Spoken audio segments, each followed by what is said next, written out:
દર્શક મિત્રો, હું જ્યોતિ ગુપ્તા સંપૂર્ણ ન્યૂઝમાં આપનું સ્વાગત છે। જોઈએ આજના મુખ્ય સમાચાર। પાલનપુરમાં પોલીસ ઊંઘમાં અને તસ્કરો ગેલમાં।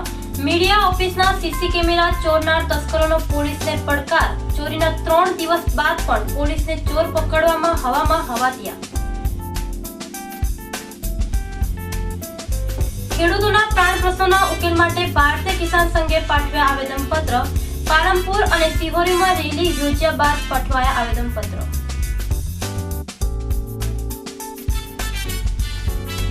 પાલનપુર બાર એસોસિએશનના પ્રમુખ પદે સેનજીભાઈ દેલવાડિયા ચૂંટાયા। જાણીતા ધારાશાસ્ત્રી સેનજીભાઈ દેલવાડિયા બીજ ટર્મમાં પ્રમુખ પદે ચૂંટાયા।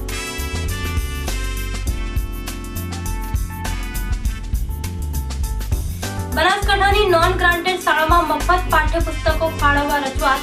આચાર્ય સંઘે પછાત વર્ગના બાળકોને શિક્ષણનો હક આપવા પાઠવ્યું આવેદનપત્ર। સંપૂર્ણ ન્યૂઝ આપની આંગળીના ટેરવે। આપના એન્ડ્રોઇડ મોબાઈલના પ્લે સ્ટોરમાં જઈ સંપૂર્ણ ગુજરાતની એપને ડાઉનલોડ કરો તથા ઇન્ટરનેટ ઉપર સંપૂર્ણ ન્યૂઝ જેવા લોગિન કરો www.youtube.com/સંપૂર્ણ ન્યૂઝ। જોઈએ સમાચારો વિગતવાર। પાલનપુરમાં પોલીસની નિષ્ક્રિયતા વચ્ચે ચોર ટોળકી સક્રિય બની છે। રાત્રે જ્યારે પોલીસ સૂતી હોય છે ત્યારે તસ્કરો લોકોના મકાન ઓફિસમાં હાથ ફેરો કરી લોકોની ઊંઘ ઉડાડી રહ્યા છે। જોકે પાલનપુરમાં તસ્કરો અત્યાર સુધી મકાન ઓફિસ પેઢી અને વાહનોને નિશાન બનાવતા હતા, પરંતુ આ તસ્કરોને તો હવે જાણે પોલીસનો કોઈ ડર જ રહ્યો ન હોય તેમ ચોથી જાગીર મીડિયાની ઓફિસોને નિશાન બનાવીને ચેલેન્જ આપી રહ્યા છે। પાલનપુરમાં પોલીસ તંત્રની ઘોર નિંદ્રાનો લાભ ઉઠાવવા સક્રિય બનેલા તસ્કરોએ સિટી લાઇટ રોડ ઉપર આવેલ પાલનપુર સમાચાર દૈનિક અને સંપૂર્ણ ન્યૂઝ ચેનલની ઓફિસને નિશાન બનાવી આ બંને ઓફિસ આગળ લગાવેલ સીસી કેમેરાની ચોરી કરી પરાયણ થઈ ગયા છે। આ ચોરીનો બનાવ તારીખ 13/1/2017 શુક્રવારની રાત્રે 3:30 કલાકે બન્યો હતો, જેમાં બાઇક ઉપર આવેલા 3 ચોર પૈકી એક બાઇક સવાર ચોર રોડ ઉપર પહેરો ભરતો હતો અને 2 ચોર શીતલ શોપિંગ સેન્ટરમાં ઘૂસીને પાલનપુર સમાચાર તેમજ સંપૂર્ણ ન્યૂઝની ઓફિસ આગળ લગાવેલ સીસી કેમેરા ઉઠાવી ગયા હતા। જોકે આ ચોરીનો ઘટનાક્રમ સીસી કેમેરામાં કેદ થતા આ મામલે પૂર્વ પોલીસ મથકે ફરિયાદ દાખલ કરવામાં આવી છે, પરંતુ પોલીસને જાણે ચોર પકડવામાં કોઈ રસ જ ન હોય તેમ ચોરીને 3 દિવસ વીતવા છતાં પોલીસ દ્વારા આ મામલે કોઈ જ તપાસ હાથ ધરાઈ નથી। ત્યારે સવાલ એ ઉઠે છે કે શું પોલીસ મીડિયા ઓફિસ કે શહેરમાં કોઈ મોટી ચોરીની રાહ જોવે છે કે પછી તસ્કરો સાથે સાંઠગાંઠ ધરાવે છે। જોકે એક મીડિયા ઓફિસમાં ચોરીનો પ્રયાસ બાબતે પણ પોલીસ ગંભીરતા ન દાખવે તો સામાન્ય લોકોની શું હાલત હશે તે વિચારવું રહ્યું।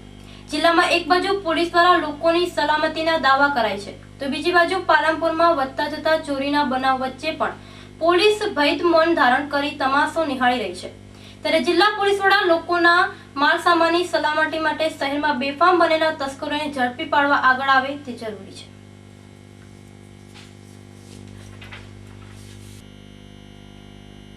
બનાસકાંઠાના પાલનપુર ખાતે ભારતીય કિસાન સંઘ દ્વારા પાલનપુર તાલુકાના ખેડૂતોના પ્રાણ પ્રશ્નના ઉકેલ માટે આજે રેલી યોજી કલેક્ટર કચેરીએ આવેદનપત્ર પાઠવવામાં આવ્યું હતું। કેન્દ્ર અને રાજ્ય સરકારના ખોટા નિર્ણયોથી બનાસકાંઠાના ખેડૂતો વિવિધ પ્રશ્નોથી મૂંઝવણમાં મુકાયા છે, જેને લઈ ખેડૂતો આત્મહત્યા કરવા મજબૂર બની રહ્યા છે। ત્યારે ભારતીય કિસાન સંઘ ગુજરાત પ્રદેશ તેમજ જિલ્લા તાલુકા કક્ષાએથી ખેડૂતોના પ્રશ્નોને ઉકેલવા માટે અવારનવાર રજૂઆતો કરવામાં આવે છે, પરંતુ સરકાર દ્વારા તેનો કોઈ હલ કાઢવામાં આવતો ન હોય ભારતીય કિસાન સંઘ બનાસકાંઠા દ્વારા આજે જિલ્લાના તાલુકા મથકો ઉપર ખેડૂતોના પ્રાણ પ્રશ્નના ઉકેલ માટે રેલી તેમજ આવેદનપત્રના કાર્યક્રમ યોજવામાં આવ્યા હતા, જેમાં વીજ તંત્ર, રિઝર્વ નોટબંધી, પાકોમાં ટેકાના ભાવ, પાલનપુર વડગામ દાતામાં નર્મદાનું પાણી અપાવવું, દૂધમાં ભાવ વધારોમાં વીમાની સહાય જેવા 21 પ્રશ્નોના ઉકેલ માટે પાલનપુરમાં ભારતીય કિસાન સંઘ દ્વારા નિવાસી કલેક્ટર એલપી બામણિયાને આવેદનપત્ર પાઠવવામાં આવ્યું હતું, જેમાં ખેડૂતોના પ્રશ્નો નહીં ઉકેલાય તો આવનારા સમયમાં ઉગ્ર આંદોલન છેડવાની ચીમકી ઉચ્ચારી હતી। કાંકરેજ તાલુકા મામલતદાર કચેરી ખાતે ભારતીય કિસાન સંઘ કાંકરેજ દ્વારા રેલી યોજીને આવેદનપત્રો આપી ખેડૂતોએ માંગણીઓ કરી હતી, જેમાં નોટબંધીનો મુદ્દો મુખ્ય રહેવા પામ્યો હતો, જેમાં ખેડૂતોને પડતી મુશ્કેલીઓ જેવી કે પશુપાલકોનો દૂધનો પગાર ડેરીમાં નિયમિત મળતો નથી તેમજ બેંકોમાં ખાતા ન ખોલાવાના કારણે ખેડૂતોને મુશ્કેલીઓનો સામનો કરવો પડે છે। કાંકરેજમાં પાણીના તળ ઊંડા જવાથી ખેડૂતોની હાલત કફોડી બનતા બોરની કોલમો લાવવાના ફાંફા થઈ પડ્યા છે। બીજી બાજુ જીબી દ્વારા વીજ બિલ ભરવા દબાણ કરવામાં આવે છે તેમજ કનેક્શનો કાપી દેવાય છે તેમજ ચેકિંગ વખતે પુરવણી બિલ કોપી દેવામાં આવે છે અને વીડીએસ જાહેર કરવા માટે સિંગલ ફેઝ કનેક્શન આપવામાં આવે છે જેથી તેમના બાળકો અભ્યાસ કરી શકે, જેમાં ખેત ઉત્પાદનમાં પૂરતા પ્રમાણમાં ભાવ મળે અને આયાતી માલ ઉપર ડ્યુટીમાં વધારો કરી નિકાલ ઉપર આયાતી ડ્યુટી પાછી ખેંચવાની માંગો સાથે કાંકરેજ કિસાન સંઘના પ્રમુખ વાઘાભાઈ પટેલ, કિસાન સંઘ પ્રદેશ પ્રતિનિધિ કુરાભાઈ જે ચૌધરી, મફતલાલ પ્રજાપતિ સહિત કાંકરેજના ઈશ્વરભાઈ સહિત ખેડૂતો મોટી સંખ્યામાં કાંકરેજની મામલતદાર કચેરી ખાતે આવી પહોંચ્યા હતા અને સરકાર દ્વારા નવા પરિપત્રમાં 4,800 ને બદલે 10,682 રૂપિયા એચપી દીઠ વધારો કરેલ છે। તેને પાછો ખેંચવા વિરોધ કરવામાં આવ્યો હતો અને પરિપત્ર રદ કરી ખેડૂતોના હિતમાં નોટબંધીને ધ્યાનમાં રાખી તેમજ પાણીનું તળ ઊંડા હોવાને લઈ સરકાર નિર્ણય લે તેવી માંગણી કરી હતી। 60 થી 70 એચપીની મોટરો ચલાવવી પડે તેવી પરિસ્થિતિ સિહોરી જીબીના કાપાઈ સુતરિયાએ તેમના ઉપલા અધિકારી સાથે વાત કરીને વીડીએસ જાહેર કરી હતી અને 15 દિવસ સુધી વીજ ચેકિંગ નહીં કરવામાં આવે તેવી ખાતરી આપી હતી। જો કે આ રેલીમાં કોઈ અનિચ્છનીય બનાવ ન બને તે માટે પહેલેથી જ 1 સીપીઆઈ અને 2 પીએસઆઈ અને પોલીસ કાફલો ચુસ્ત બંદોબસ્ત રાખી ખડે પગે રહેવા પામ્યો હતો। આમ નોટબંધીના કારણે કાંકરેજ કિસાન સંઘ દ્વારા રેલી સાથે આવેદનપત્રો આપવામાં આવ્યા હતા। પાલનપુર બાર એસોસિએશનના પ્રમુખ પ્રદેશ સેનજીભાઈ દિલવાડિયાનો બીજી ટર્મમાં ભવ્ય વિજય થયો છે। પાલનપુરમાં ધારાશાસ્ત્રીઓના એસોસિએશન એવા બાર એસોસિએશનના વર્ષ 2017ના પ્રમુખ પદ માટે ચૂંટણી જાહેર થઈ હતી, જેમાં વર્તમાન પ્રમુખ સેનજીભાઈ દિલવાડિયા અને જેડી મહેશ્વરીએ પ્રમુખ પદ માટે દાવેદારી નોંધાવી હતી। પાલનપુર બાર એસોસિએશનના પ્રમુખ પદ માટે આજે ચૂંટણી યોજાઈ હતી, જેમાં 289 મતદારો પૈકી 242 મતદારોએ મતદાન કર્યું હતું। ચૂંટણી અધિકારી મહેન્દ્રભાઈ વ્યાસ અને મંત્રી અંકુરભાઈ જોશી, પૂર્વ મંત્રી લલિતભાઈ પરમારની દેખરેખ હેઠળ યોજાયેલ મતદાન બાદ સાંજે ન્યાય સંકુલની લાઇબ્રેરી ખાતે મતગણતરી હાથ ધરાઈ હતી, જેમાં સેનજીભાઈ દિલવાડિયાને 181 મત, જેડી મહેશ્વરીને 58 મત મળે એને 3 મત રદ થયા હતા। આમ સેનજીભાઈ દિલવાડિયાને 242 મતમાંથી 181 મત મળતા તેમને બાર એસોસિએશન પાલનપુરના પ્રમુખ જાહેર કરાયા હતા। આજ રોજ પાલનપુર બાર એસોસિએશનનું ઇલેક્શન હતું અને એમાં કુલ 242નું વોટિંગ થયું। એમાં 181 વોટ શ્રી સંજીવભાઈ દિલવાડિયા સાહેબને મળ્યા અને 57 વોટ જેડી મહેશ્વરી સાહેબને મળ્યા અને એ રીતે સંજીવભાઈ દિલવાડિયા જંગી બહુમતીથી વિજેતા જાહેર કરેલ છે અને બારના પ્રમુખ તરીકે શ્રી સંજીવભાઈ દિલવાડિયાને જાહેર કરેલ છે અને અંકુરભાઈ બી જોશી જે બિનહરીફ સેક્રેટરી તરીકે એમને જાહેર કરેલ છે અને તે બાર એસોસિએશનનું ઇલેક્શનની જે પ્રક્રિયા હતી એ સંપન્ન કરેલ છે। નોટબંધીના 70 દિવસ જેટલો સમય વીતવા છતાં ખેડૂતોની સમસ્યા ઘટવાને બદલે વધતી જ જાય છે, ત્યારે નોટબંધી અને વીજ કંપની સહિત ખેડૂતોના પ્રાણ પ્રશ્નોના હલ માટે આજે ડીસાસમ વિશાળ રેલી યોજાઈ હતી તેમજ નાયબ કલેક્ટરને આવેદનપત્ર આપી જો તેમની સમસ્યા હલ નહીં થાય તો સરકારને ચૂંટણીમાં બતાવી દેવાની ચીમકી ઉચ્ચારી હતી।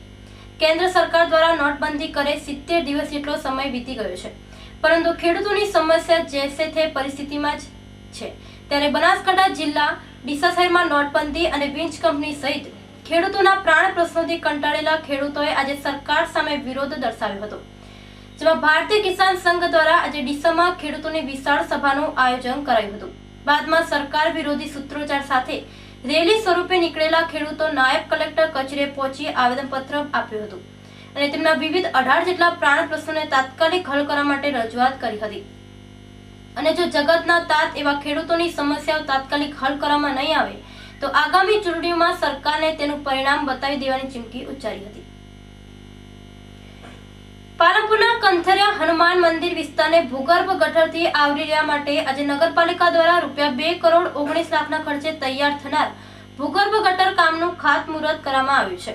શહેરમાં સ્વચ્છતા જળવાય અને ગંદા પાણીનો ગટર મારફતે નિકાલ થાય તે માટે સરકાર દ્વારા પાલનપુરના કંથરિયા હનુમાન મંદિર વિસ્તારમાં ₹2.19 કરોડની ભૂગર્ભ ગટર યોજના મંજૂર કરાતા આજે નગરપાલિકા દ્વારા આ નવીન ભૂગર્ભ ગટર ખાતમુહૂર્ત કરવામાં આવ્યું હતું। પાલિકા પ્રમુખ નીલમબેન જાનીના વરદ હસ્તે વિધિવત ખાતમુહૂર્ત કરાયું હતું। આ પ્રસંગે ઉપપ્રમુખ અશોકભાઈ ઠાકોર, ભૂગર્ભ ગટર ચેરમેન પાર્થ સારથી, પરમાર પૂર્વ પાલિકા પ્રમુખ હસમુખભાઈ પડિયાર, શહેર ભાજપ પ્રમુખ મુન્નાભાઈ ગુપ્તા, મહંતી શ્રી પ્રાગીરી મહારાજ સહિત કોર્પોરેટરો અને આગેવાનો હાજર રહ્યા હતા. દર્શક મિત્રો, લઈશું વિરામ. વધુ સમાચારો જોઈશું વિરામ બાદ. તો જોતા રહો સંપૂર્ણ ન્યૂઝ.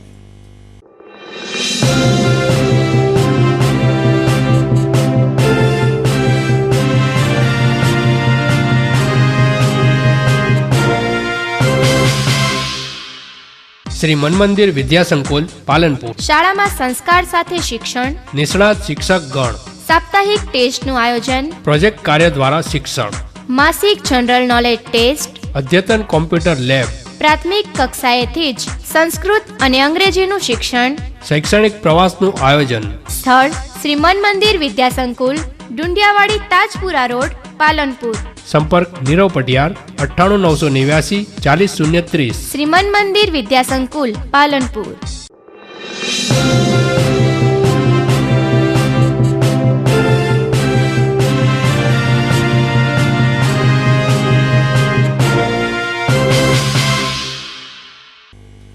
વિરામ બાદ પુનઃ આપનું સ્વાગત છે. બનાસકાંઠાની નોન ગ્રાન્ટેડ શાળાઓને મફત પાઠ્યપુસ્તકો ફાળવવાની માંગ સાથે આજે આચાર્ય સંઘ બનાસકાંઠા દ્વારા પાલનપુર ખાતે નિવાસી નાયબ કલેક્ટરને આવેદનપત્ર પાઠવવામાં આવ્યું હતું. પશુપાલન અને ખેતી સાથે સંકળાયેલા બનાસકાંઠા જિલ્લા શિક્ષણ ક્ષેત્રે પછાતપણું ભોગવી રહ્યો છે. તેવા સમયે હાલમાં શિક્ષણ ઓછું થતું હોય, પછાત વર્ગના બાળકો અધવચ્ચે શિક્ષણ છોડી દેતા હોય, જિલ્લામાં દિન પ્રતિદિન આઉટ રેશિયો વધતો જાય છે. કેમ કે શાળામાં ભણતા બાળકો પાછળ પાઠ્યપુસ્તકો, નોટબુક અને અન્ય સંદર્ભ પુસ્તકો સાથે ગણવેશનો ખર્ચ વાલીના માથે હોય. ગરીબ પરિવારો પોતાના બાળકોને ભણાવી શકતા નથી. નોન ગ્રાન્ટેડ શાળાઓમાં વિદ્યાર્થીઓ માધ્યમિક અને ઉચ્ચતર માધ્યમિક શિક્ષણ બોર્ડ દ્વારા નિયત કરેલ અભ્યાસક્રમ મુજબ શિક્ષણ મેળવે છે. ત્યારે આર્થિક પછાત વર્ગના બાળકોને અન્યાય ન થાય તે માટે જિલ્લાની નોન ગ્રાન્ટેડ શાળાઓમાં બાળકોને પાઠ્યપુસ્તકો આપવામાં આવે તે માટે આજે નોન ગ્રાન્ટેડ શાળાના આચાર્યશ્રીઓ દ્વારા પાલનપુર કલેક્ટર કચેરી ખાતે નિવાસી અધિક કલેક્ટર એલપી બામણિયાને આવેદનપત્ર પાઠવવામાં આવ્યું હતું. અને પરીક્ષા બોર્ડની કામગીરીઓ, પેપરો તો બધી કામગીરીમાં જોડાય છે, પણ આ શિક્ષકોને સાથે ભેદભાવભરી નીતિ જેવું હોય એવું બધાને આભાસ થાય છે. તો અને બીજું, સરકાર દ્વારા જે પણ ભરતીઓ આવે છે, જેમ કે CRC 82 હમણાં ટૂંકમાં ભરતી આવવાની છે, એ ભરતીમાં પણ નોન ગ્રાન્ટેડ શાળાના કર્મચારીઓનો અનુભવ ગણવામાં આવતો નથી. એમ તો એ લોકો પણ 5-10 વર્ષથી નોકરી કરતા હોય તો એમનો પણ અનુભવ ગણાવવો જોઈએ. અને ટૂંક સમયમાં બોર્ડની ચૂંટણી પણ આવી રહી છે. માધ્યમિક શિક્ષણ બોર્ડની 20 તારીખે ચૂંટણી છે. 20મી જાન્યુઆરીના દિવસે મતદાન છે સમગ્ર ગુજરાતમાં. તો અમારા મુદ્દાઓને વાચા આપવા માટે કરી, જો અમારા મુદ્દાઓને વાચા નહીં મળે અને અમારા મુદ્દાઓનું સમર્થન નહીં મળે અને અમારા નોન ગ્રાન્ટેડ શાળાઓને સરકાર ગ્રાન્ટ નહીં આપે અને એ શિક્ષકોને ગ્રાન્ટ નહીં આપે તો અમે આગળ અમારું આંદોલન વધારશું. એનો ઉપવાસ ઉપર પણ ઉતરવાના છીએ અને 20 તારીખે ચૂંટણીનો અમે બહિષ્કાર કરવાના છીએ. તો આ હતા અત્યાર સુધીના સમાચાર. વધુ સમાચાર સાથે ફરી મળીશું. નમસ્કાર.